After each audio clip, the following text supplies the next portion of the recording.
Now let's listen to these words from Luke's Gospel, chapter 13. Now Jesus was teaching in one of the synagogues on the Sabbath. And just then there appeared a woman with a spirit that had crippled her for 18 years. She was bent over and was quite unable to stand up straight. When Jesus saw her, he called over and said, "Woman, you are set free from your ailment." And when he laid his hands on her, immediately she stood up straight and began praising God. But the leader of the synagogue, indignant because Jesus had cured on the Sabbath, kept saying to the crowd, "There are 6 days on which work ought to be done. Come on those days and be cured, and not on the Sabbath day." But the Lord answered him and said, "You hypocrites, does not each one of you on the Sabbath untie his ox or his donkey from the manger and lead it to water? And ought not this woman, a daughter of Abraham, whom Satan bound for 18 long years, be set free from this bondage on the Sabbath day?" When he said this, all his opponents were put to shame, and the entire crowd was rejoicing at the wonderful things being done by him. May God write this message upon our hearts. I'm a little too short.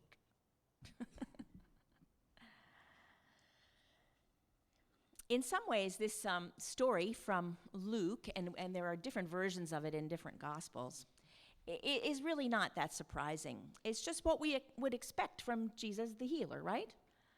Jesus is teaching, a woman comes who's impaired, Jesus heals her. It's what he does. Nice. Isn't that just like him? It's his thing, this healing gig. Way to go, Jesus. That's what we expect from him. But the story is pretty spare, at least the way Luke tells it, spare on the details about the woman's situation. We don't know her name or what brings her to the temple on this particular Sabbath day. The text only says that she has a spirit that crippled her, or a spirit of infirmity, as one translation says. And she has endured it for 18 years. We don't know what that spirit is or what caused it. Does she have some kind of mental illness, depression or anxiety or some other disorder? Or is it something physical like osteoporosis or arthritis or a heart condition that makes her weak? Did she fall or get injured at her workplace, her place of employment? You've probably been asked that question when you've gone to the doctor. Is she a widow, perhaps, and therefore without enough economic resources in the economy of her day? Or does she come from a different tribe, ethnic group? Is she suffering from the discouragement and the low self-esteem that comes from social stigma, which is present for many reasons toward many folks and often toward the disabled? We don't know the answers to any of those questions. But whatever this spirit of infirmity is, it is so debilitating that she is now completely bent over. You can't even see her face, and she can't see yours, to pass the peace as we did this morning. For 18 years, she's had to struggle to live and move and interact with other people. And so though I'm not at all surprised that Jesus would want to heal her, I do find it kind of surprising that he notices her at all. And I think that's one of the important messages of this story. We need to notice. It would be easy for Jesus just to walk by and concentrate on his own studying and praying. He had things to do there on that Sabbath day.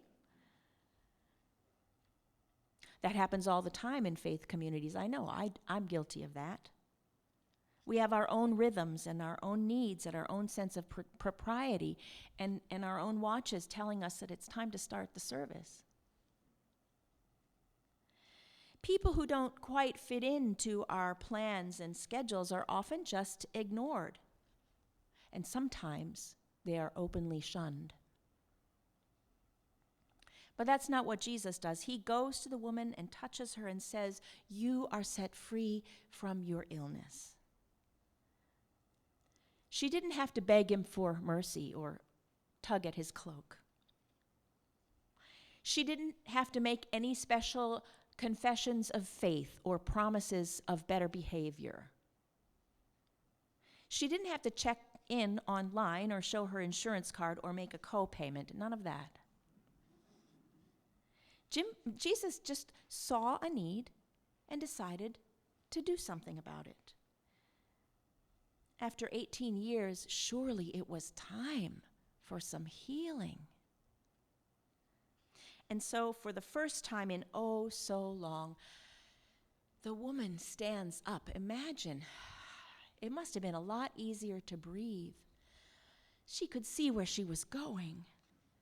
And so she goes on her way, praising and thanking God. Not everyone who observes this scene approves of Jesus' actions, though. The leader of the synagogue sees this not as a miracle of healing, but as a violation of the rules, and perhaps as a threat to his own authority. Healing on the Sabbath? Preposterous. Not allowed. This is the day when we worship and rest and honor God. Come on the other 6 days if you want to be healed, he says to the crowd. Gosh, if they all came to be healed on the Sabbath, we'd never get anything done.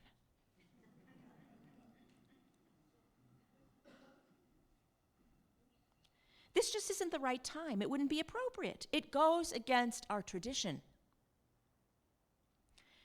Now, I don't doubt that this leader was well-intentioned and devout and wanting to be faithful. But in a sense, he has his own kind of infirmity, a spiritual block, a social wall, a need for control, perhaps, which hinders him from seeing the hand of God in the healing of an old crippled woman. Can you think of any parallels to that kind of block in our contemporary world? Any times or places where the need for healing is ignored, or where the work of healing is disparaged? Any times or places where tradition is prioritized over transformation? Any infirmities on this earth that have lingered for 18 years or longer? Simply because those in power found them inconvenient.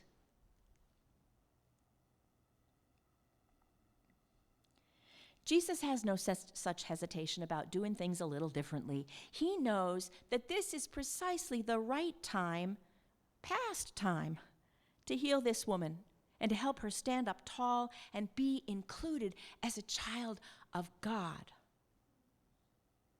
And he's willing to take the heat for this unorthodox approach. In the words of Episcopal minister Debbie Thomas, Jesus places this socially expendable, physically disabled, spiritually vulnerable woman at the center of the tradition. He brings her into the fold. Jesus allows the woman's need to interrupt his own sermon and welcomes her praise song, even though it upends the synagogue's order of service.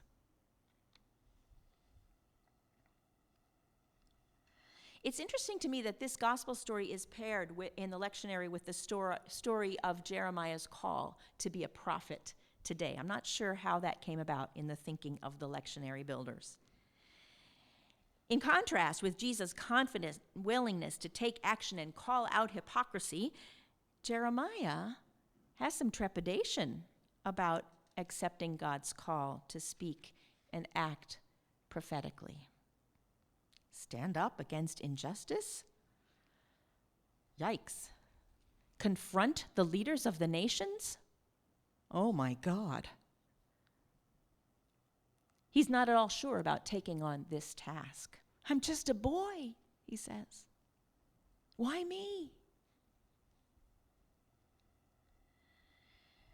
But to Jeremiah, with all of his fears and reservations, God speaks again. Don't worry. I will show you where to go and give you the words you need and walk beside you.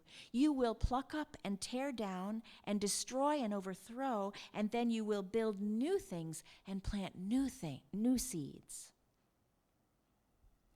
It's a daunting task for sure, but God believes in Jeremiah and consecrates him for this holy task. Thankfully, Jeremiah believes in God too. So he takes up the task and begins a life of prophetic witness to the people of his world and his time.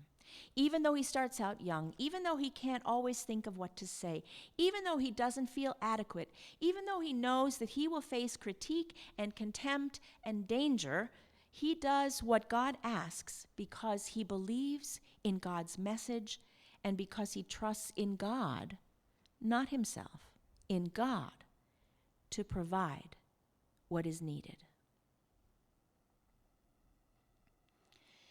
So the juxtaposition of these two stories makes me think about the times when we have an opportunity to offer a prophetic voice or a word of healing, either generally to a nation in turmoil or more specifically to individuals like the bent-over woman who have been ignored and shunned and excluded or abused or allowed to suffer alone.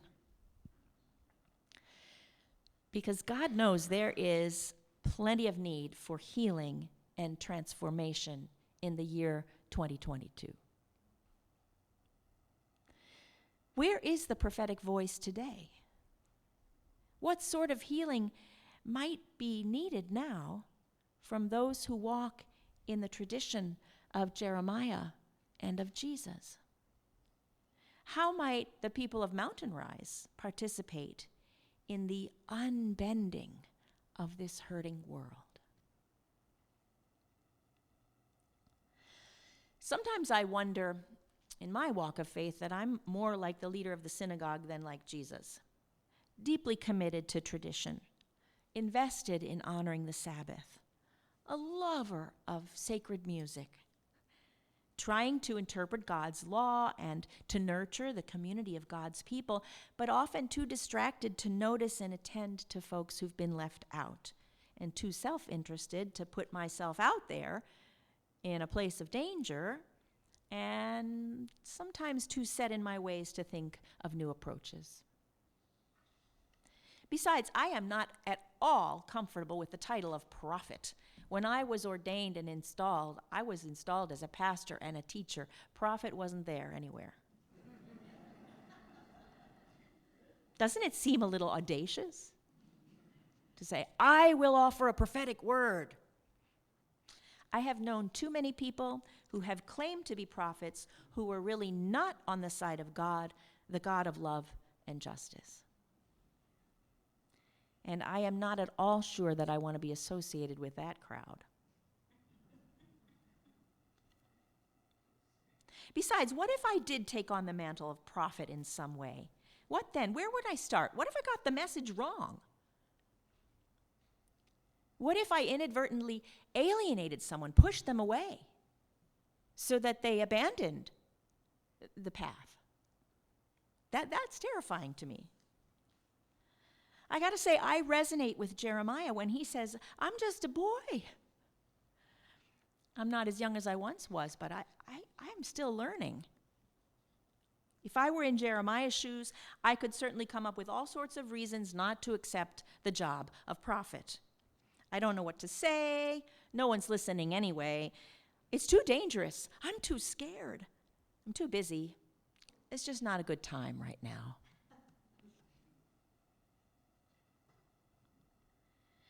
And what if I did somehow find my courage and try to make a difference? How would people respond to that? Would I become a target of those who disagreed with me? I have experienced that in my life, and I bet you have too. This prophet to the nations thing could get kind of dicey.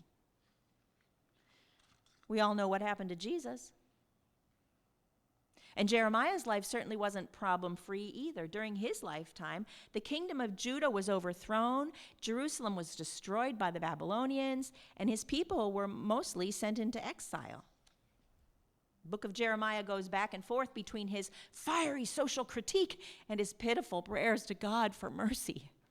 Please, God. He endures taunting and spends time in jail, and he's even thrown into a pit at one point and left to die.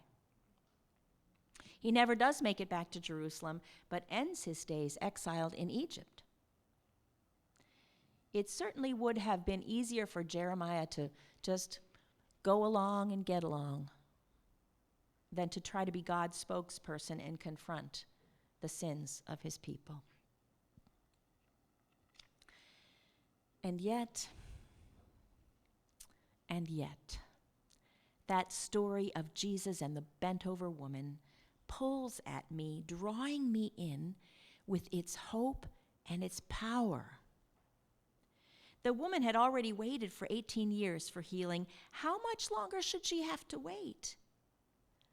The leader of the synagogue thought she should wait another day, but Jesus thought that the time had come, and so he made it happen in spite of the ultimate cost to himself. And so I ask myself, how long should we wait until we tackle the healthcare disparity in our nation? How long should we wait before dismantling racism and homophobia and misogyny and every other kind of prejudice? How long should we wait before ending war or poverty or extreme inequality? How long should we wait before we heal our planet by addressing climate change? When would be the right time to do that? This morning's readings make me think that now is the time. And they remind me to look for ways that I can participate in God's agenda of inclusive justice and compassionate healing, even though I might not feel I am ready. I'm reminded of the words of 2 Timothy chapter 1, verse 7. For God has not given us a spirit of fear and timidity, but of power, love, and self-discipline. Those are the things that come from God. So here's just a tiny example of how that looks for me these days. At the beginning of the summer, I intended to get back in shape and start running again. I had been a couch potato over the winter, and I was going to get ready to run the 5K that happens on the day before the marathon here in Rochester. I run the 5K, Randy runs the marathon. Yeah, and that's not going to change.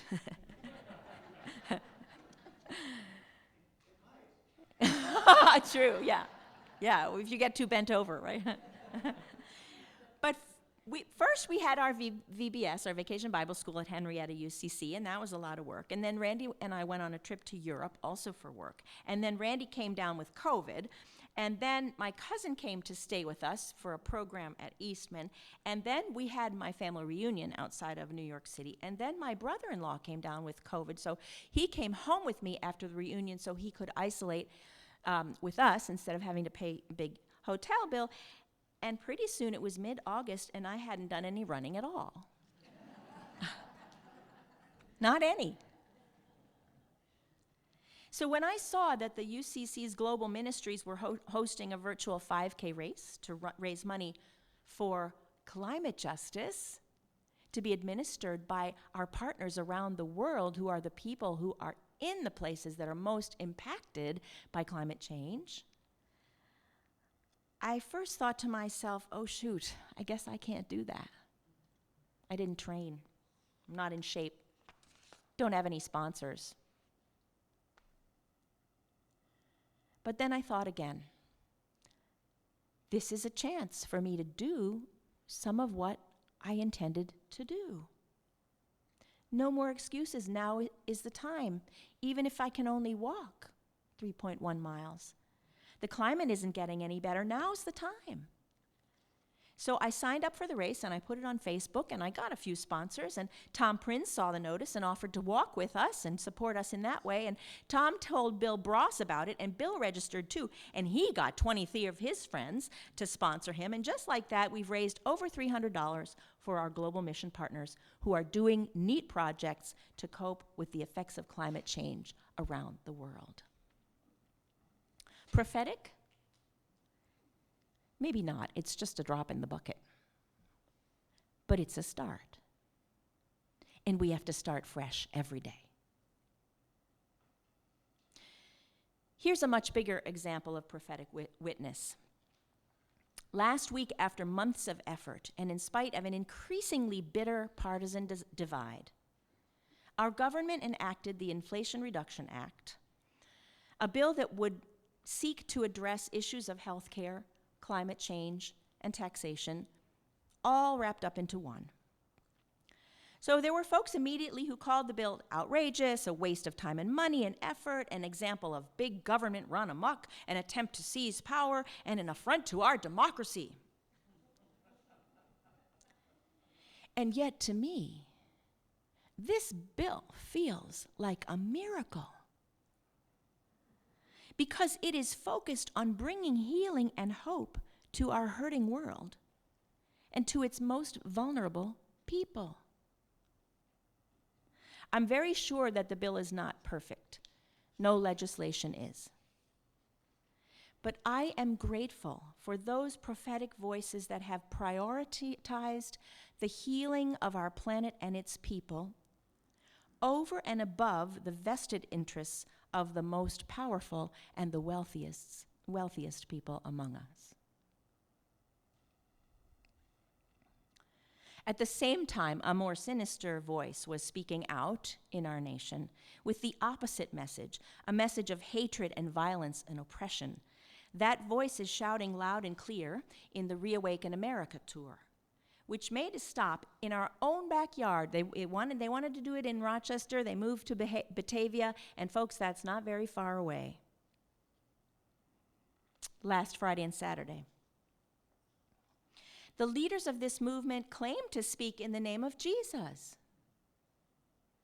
Yet the worldview that they espouse is diametrically opposed to what Jesus taught and did.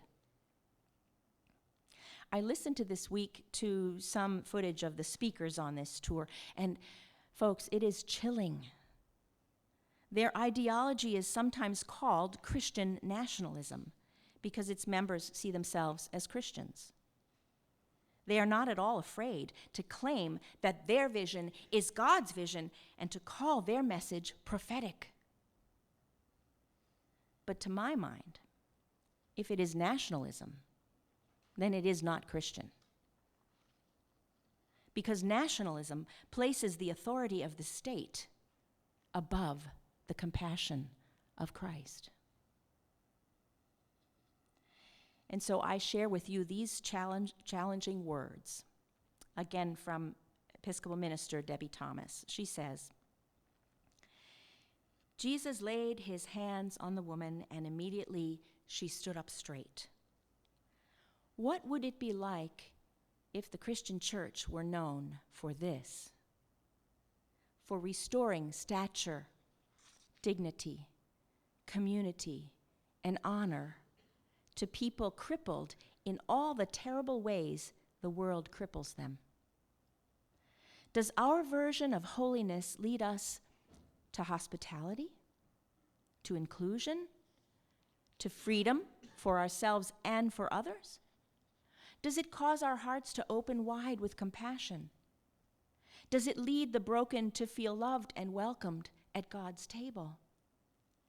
Does it make us pliant and flexible? Does it prime our minds and hearts for a God who is always doing something new? The bottom line is, Jesus is all about our unbending, our standing tall, our finding our voices, so that we can praise the God who facilitates and celebrates our freedom. May we become unbenders as well. May we become unbenders as well, rooted in traditions that begin and end in love. Beloved, I believe that now is the time for those of us who have not forgotten the compassion of Christ to raise our voices with a prophetic critique of hatred and authoritarianism, and to undertake actions that will unbend the downtrodden and mend the broken and upend the unjust. And so I hope that each one of you will dig deep and find the courage to share God's healing power in ways large or small, as long as you live and breathe. Amen.